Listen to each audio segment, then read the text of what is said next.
Hi, Rupert. Thank you for getting up and moving around and making noise as I'm starting my video. You want to lay back down now, buddy? As part of my ongoing attempt to bring content to you guys more regularly, we are actually revisiting my Steven Revisi-Verse series again already. Today, looking back on some of my past theories this time instead of past episodes of the show, because I'm still just alternating these back and forth, which is, pretty fun. We've got some fun ones today. Looking at these, I think we're going to look at, first of all, quite possibly my edgiest theory of all time. It was my first ever, I believe anyway. Yeah, it would have had to have been my first ever Halloween video, which I don't make those consistently anyway, but still, it's a bit of a milestone.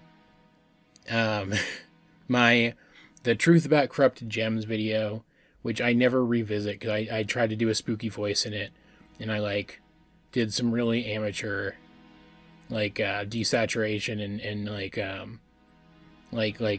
I put it a dark filter over it and stuff to try to make it look spoopy, and it's very bad. I did a very bad job of it. I was very proud of it at the time, but looking back, I did a very bad job of it. It's absolute garbage. Even the description of it, yeah, it even says right there, it's my first Halloween special. Step inside if you dare and learn the terrifying truth about corrupted gems in my first Halloween special. And, because I got even the tone wrong, I had to get even the tone wrong. I put a frickin' exclamation point after it when I should have just, I don't know, if anything, put ellipses down there. As a come inside and see the evil that lurks within kind of thing, I don't know. It's very bad. Is my point. And then after that, we're going to look at my original video. Completely lost my train of thought there. Mid sentence, which is always fun. We're going to talk about my original video, where I proposed possibilities for what the homeworld designated purpose for Ruby and Sapphire might have been, and which I don't remember that one at all. Straight up, don't remember it at all. So that's going to be fun. And then a theory I did on whether or not I thought, because this was back when Peridot was still getting a redemption arc, we're going to look at one where I discuss whether or not it's possible that Peridot plans to betray Steven, or whether or not she will in general. So that's fun. That's going to be fun. Yeah, the music choice is an awful. These creatures have been present in the series since the very beginning, and we are never told exactly what they are. The closest we ever get to a description is in Ocean Gem, when Pearl admits that the monsters that the crystal gems fight are all gems themselves. Alright, I actually don't hate this. Why do I not hate this? These monsters were once humanoid, sentient gems, just like our heroes. It's the episode Monster Buddies which proves this. When Steven accidentally frees the centipedal mother, we can see that it attempts to return to its humanoid form. Why is this better than I remember it being? This is starting to scare me. Because, at the time, everybody was talking about that. Everybody was talking about the brief humanoid form that Centipedal took on before it turned back into Centipedal. But, that was actually a legit theory. That's a legit theory.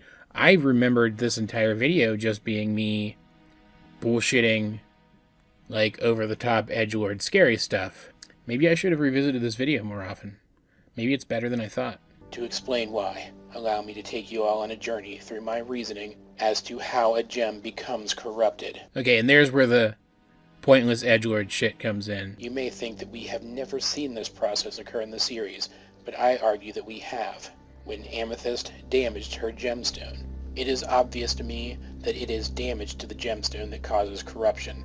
Aside from the fact that in Monster Buddies, Garnet specifically says that Rose once tried to heal the corrupted gems, and the statement made by Pearl in Guide to the Crystal Gems that the corrupted gems are battle damaged, the visual evidence supports this as well. And I think this is the part of this theory that embarrasses me the most. I actually remember this now. The idea that what was happening to Amethyst would have eventually led to corruption is bad. It's a bad idea because we don't see any visible damage on any of the corrupted gems as gemstones. Okay, if I hadn't been trying to make a scary Halloween video and had actually thought this through, I might have been able to come to the conclusion that the battle damage was something else, and maybe even predicted the reveal of the corruption wave. But I got too hung up on the theming of the video. That's why I don't revisit this video very often.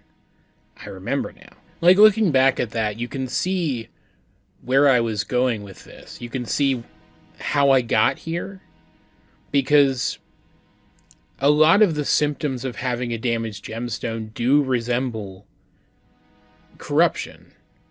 The random change of form, the inability to speak properly, are also things that affect gems that are damaged, or at least some gems that are damaged. And the fact that Lapis Lazuli didn't have access to some of her powers and seemed very single-minded back when her gemstone was damaged, she even seemed like she wasn't as capable of reasoning as she normally would be able to, as she reacted so strongly to Steven being a crystal gem. All of that suggests that her brain just wasn't working right. But I should have known. I should have been able to reason out, because I mentioned here that their gemstone would also have to change shape to hide the damage. I should have been able to reason out that the damage was internal, that it was damage to the information itself and not to the physical gemstone. And I blame myself for that. It seems very obvious to me in hindsight. But it is worth asking the question, and this is a possible theory, I think, maybe. I'm going to consider whether or not there's enough to this to be worth talking about. But why, when gems were fighting other gems on the battlefield, did those other gems not try to damage their opponent's gemstones more often? Because we know that there were some instances of that happening. Otherwise, we wouldn't have had the gem shards from Frybo, for example.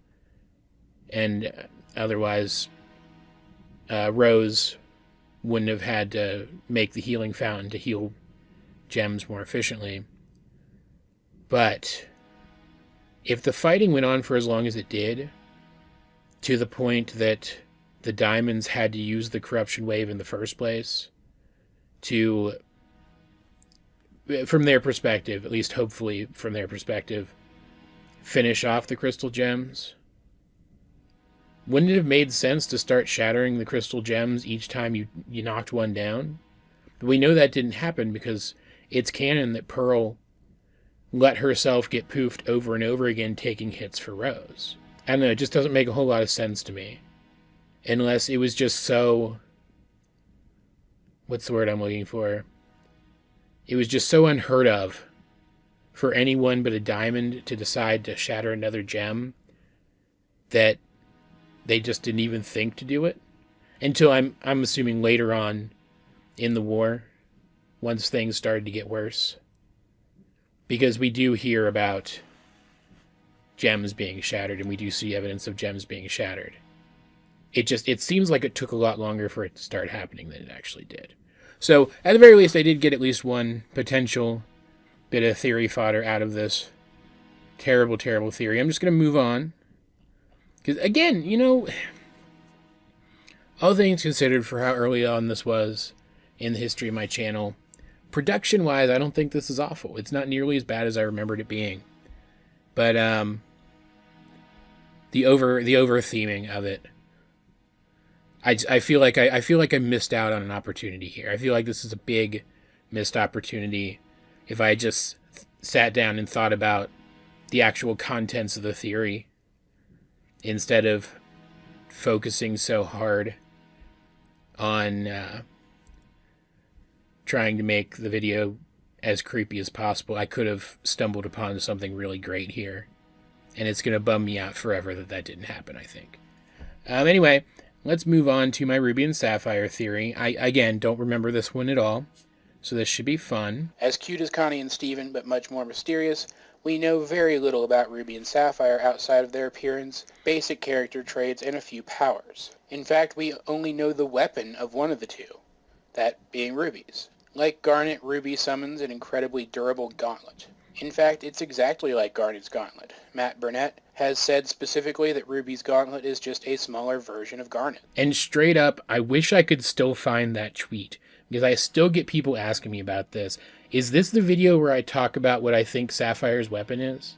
It might be. If it is, then it's specifically because of this video that I actually still get people asking me about this to this day. People are always saying, well, Sapphire's weapon must be some additional component that goes into Garnet's gauntlets, because that's how fusion weapons usually work. And yet right here we have one of the actual crew members telling us outright that that's not the case. That Garnet's gauntlet is just a larger version of Ruby's gauntlet that has different details, a different appearance, because it was created by Garnet and not Ruby, right? Like, he doesn't say that specifically here, but we can infer that by the fact that while, at least at this point, I don't remember if she gets one later or not, but at least at this point, Ruby didn't have, like, a star on her anywhere or anything. And yet Garnet does. So obviously, they have different aesthetics between the two of them. Different aesthetics that they care about between the two of them. So obviously their weapons would look different too. The weapons are still just holograms after all. Considering that whenever a fusion summons its individual components' weapons, they never seem exactly like they do when summoned outside of the fusion, and the necessity to summon individual weapons at all as part of a fusion before combining them, it can be assumed that a fusion gem doesn't actually need to combine its weapons at all, and that Garnet's gauntlets are just Ruby's gauntlets, summoned twice and made bigger to suit Garnet's larger body. So if this is all true, then what could Sapphire's weapon be? Yeah, here it is. Here it is. Well, I think the answer has been staring us in the face this whole time. I think that Sapphire's weapon is Garnet's dark brown shades, that they have some protective or perception-enhancing property that we haven't seen on screen yet. And as much as I don't like, what was it even called? That crossover between Steven Universe and the new Ben 10 and OKKO and stuff. What was it called? I don't even remember now. As much as I don't like that special, I think it's genuinely bad. They, as much as confirm this in that special, and it is supposed to that detail at least is supposed to be technically canon to Steven Universe. I'm again remembering this one as we go, and I actually remember I like this next bit a lot. The stuff about Sapphire's weapon. I still think I'm right about this. It still hasn't been 100% confirmed that Sapphire's weapon is the shades that Garnet wears, but I still think it's true. 100%. I think I'm right about this one. Think about it. When Garnet is poofed and then refuses from the regenerated Ruby and Sapphire, she, like all other regenerated gems, appears in her new outfit, but her shades do not form with it, only reappearing after she makes a gesture with her hand, which contains her gem, literally summoning the shades from that gesture.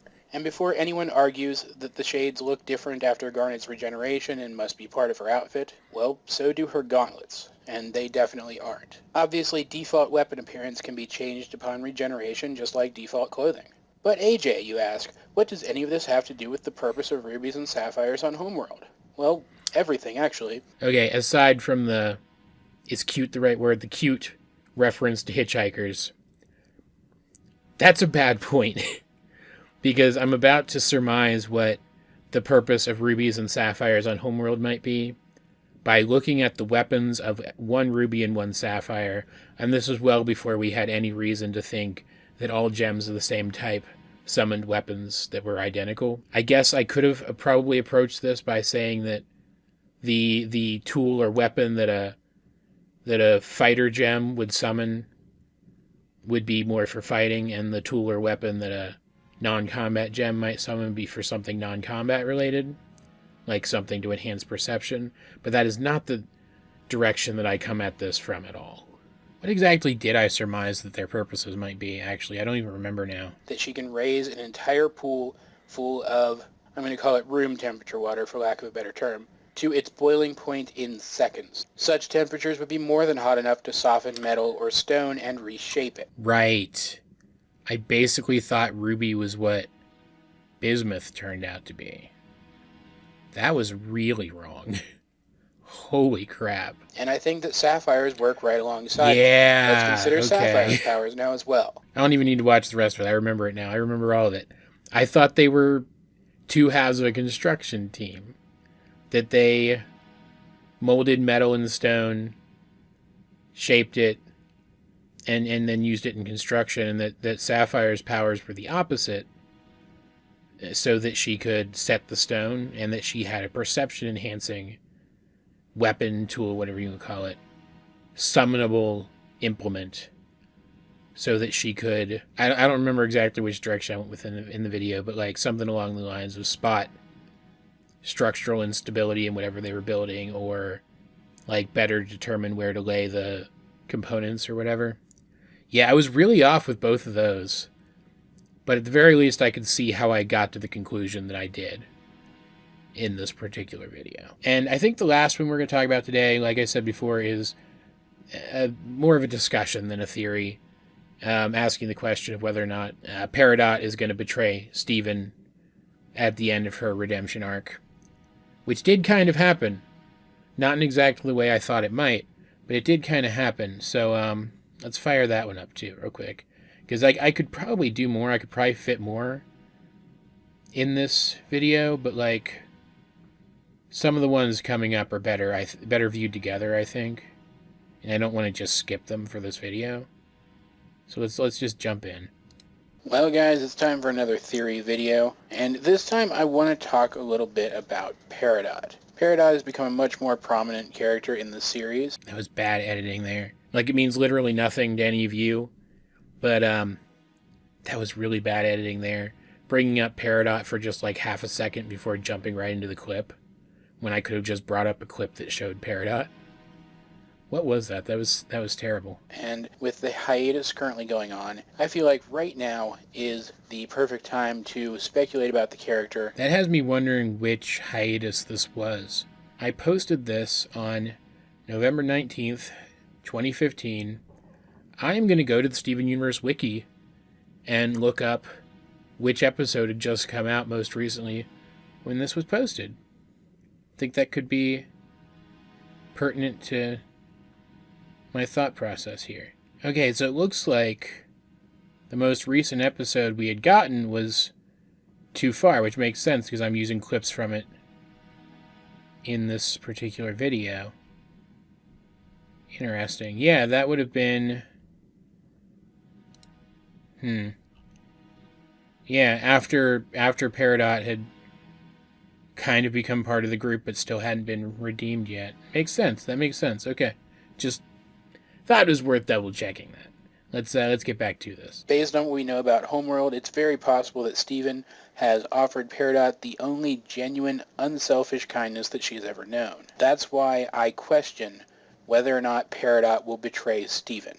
And of course she wouldn't, would she? Well, unfortunately, I think that at this point, she would. This, coupled with the fact that Peridot didn't know of the term crystal gem as of Marble Madness, tells us that Homeworld had likely hidden knowledge of the crystal gems and the war from the general population. That's an interesting thought. I'd forgotten that detail, that she didn't recognize the term crystal gem, which means even though she was aware of the war and the fact that there, theoretically could be gems on Earth still, gems that weren't part of Homeworld, Homeworld didn't make it public knowledge what the rebels called themselves at the very least. Also, her surprise at that point in the series shows pretty definitively that, at the very least, whoever she was getting her information from was relatively sure that there couldn't be any gems left on Earth, though it's also mentioned that the Red Eye was sent to determine whether there were any gems left on Earth. So the fact that the Red Eye never reported back that there were would be all the reason she needed to assume that there weren't, I guess. I don't know. I think I was reading a little too much into this here, but it's still an interesting detail that I hadn't forgotten up to this point. Peridot learns to fear the crystal gems and to hate them for betraying Homeworld.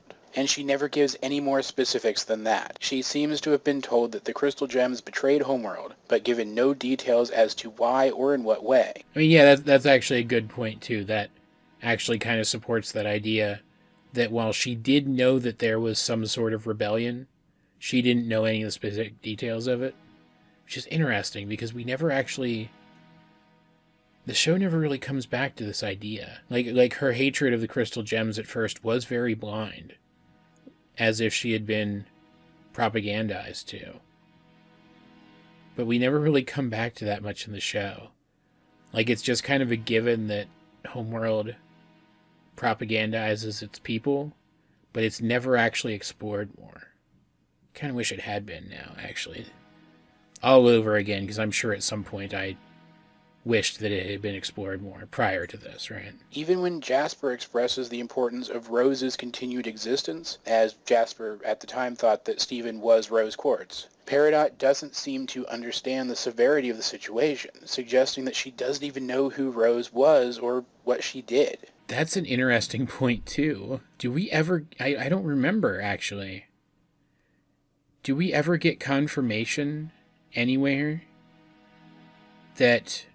prior to it just being common knowledge in the show, Peridot knew that Rose was the one who supposedly shattered Pink Diamond? Because if she knew that, if she had that information, I would imagine that she would have been way more scared, first of all, of Rose, Stephen, right? Definitely wouldn't have just dismissed him as any other quartz, because she had heard him being called Rose Quartz. And she definitely would have understood Jasper's strong desire to refocus their efforts on the crystal gems rather than what they had actually come to Earth for, that being the cluster. I don't remember. Like, I straight up don't remember. Is it ever addressed anywhere in the series? And I'm asking you guys this, so put it in the comments.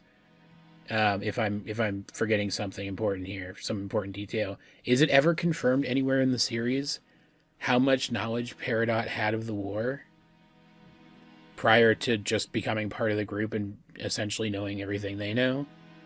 Because if we can form a reasonable understanding of how much Peridot knew about the war prior to becoming involved with the Crystal Gems, we can work out, more or less, how selective Homeworld was with information about the war going from the war into Era 2, right? Does that make sense? Like, it's not really important to anything at this point, but it's something that interests me. I'd like to know that more definitively. Like, how much did they cover up? How much did they doctor the history to prevent people from knowing how close they came to, I would say, losing a substantial aspect of their civilization, but they thought they had lost Pink Diamond, one of their 4 rulers, so I guess technically from their perspective that happened, which is probably all the motivation they needed to cover that shit up, right? That's another interesting question, too. I imagine she had to, right? But did Peridot even know that there was a 4th diamond prior to all of this? Did she ever express any surprise about Pink Diamond? Ever? Because if they covered up just how bad the war was for Homeworld, like covered up the specifics of it, and we assume that that's the reason, that they didn't want it to get out just how much damage the crystal gems were able to do, just how dangerous they were, then why would they tell the Era 2 gems that they lost a diamond? That's interesting. Again, comment below if you guys remember any specific details that answer this question that I might have forgotten. So I'm very interested in this now. All the way back in Warp Tour, we see Peridot crush a damaged Flask Robinoid after taking only a moment to assess that it is presumably too damaged to continue to function properly as part of a greater unit. That's interesting. She does so harshly, immediately, and without any remorse. She will return to the side of Homeworld and even work against the Crystal Gems, either directly or by giving Yellow Diamond information on them. Otherwise, she will be seen as useless to the rest of the unit, i.e. Homeworld, and destroyed, just like the poor little Robinoid. Okay, that's interesting.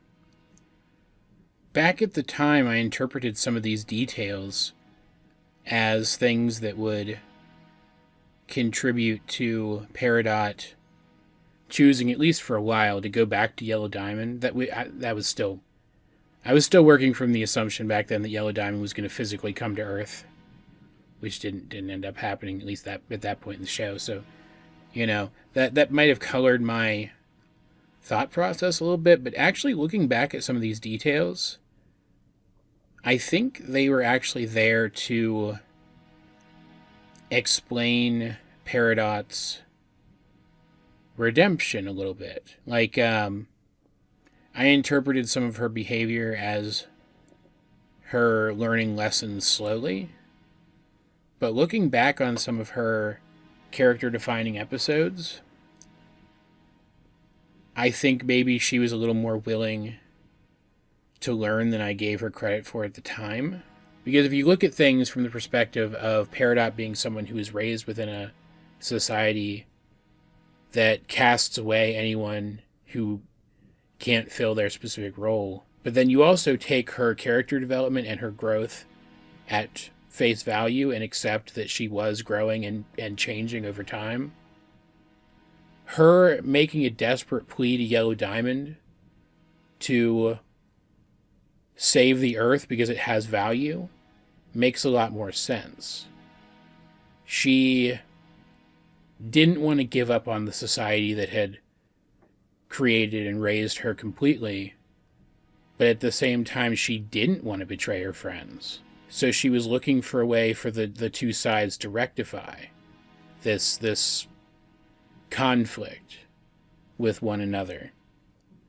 Effectively looking for a way to make Earth useful, to make it serve a purpose, so that it could be absorbed into the Gempire and it wouldn't have to be destroyed. And so even though I do see her stealing the communication device and contacting Yellow Diamond as a betrayal of Steven, as she did that behind their backs, or at least tried to do that behind their backs, when she was given that choice to go back to Yellow Diamond and just become a cog in the machine again, where I thought that she would take it, she didn't. Makes her a much stronger character than I gave her credit for, honestly. So at the end of the day, I guess the answer to the question, will Peridot betray Steven to Homeworld, is no. That's going to be it for this one. Looking at what's coming up next, there's a couple here. Like, I skipped a couple here. I skipped one here.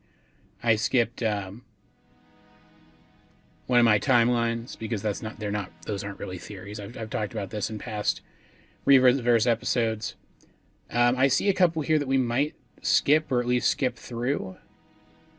Like this one here, the one about Love Like You, I might skip. I might skip this one about the details we got from the extended intro.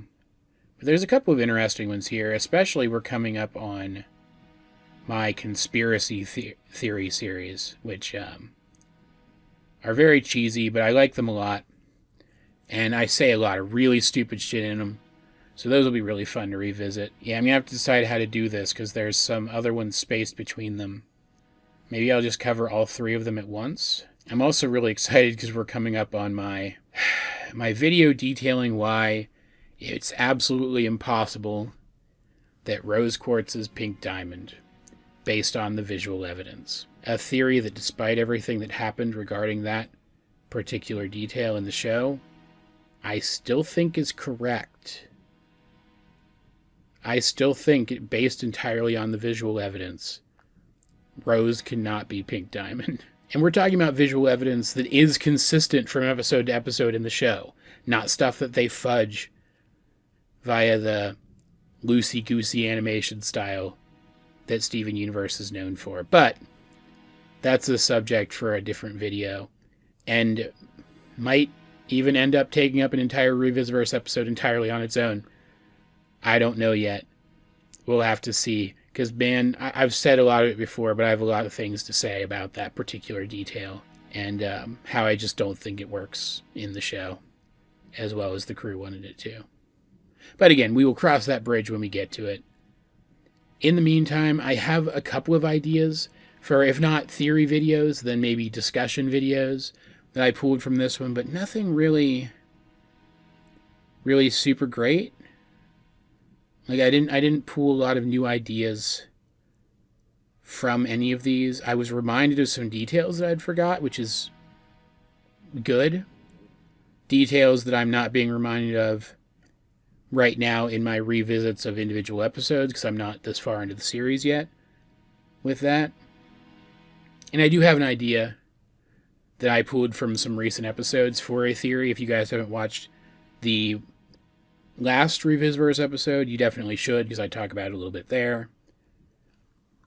So, I don't know. This one might be a bit of a bust, because while I did remind myself of some details from the show that I had forgotten, I didn't actually get any new theory fodder from this one. That kind of bums me out.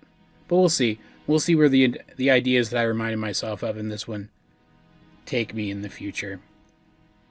Anyway, as per usual, guys, I'd like to know, what did you think of any of the ideas put forth in this episode? In particular, I could see this video sparking a renewed discussion on Peridot's redemption arc, which is something that I wouldn't mind talking with you guys a little bit about. So let's get a discussion going in the comments section down below. And while you're down there, if you enjoyed the video, please give it a like and share it with anyone else you know who you think might also enjoy it. I'm trying to get myself out there more, and I'd really appreciate it if you guys could help. You could also, if you feel inclined to do so, check out my Tumblr or my Discord. Links to both of those are in the video description. Either way, though, this has been AJ22, and I will talk to you guys later.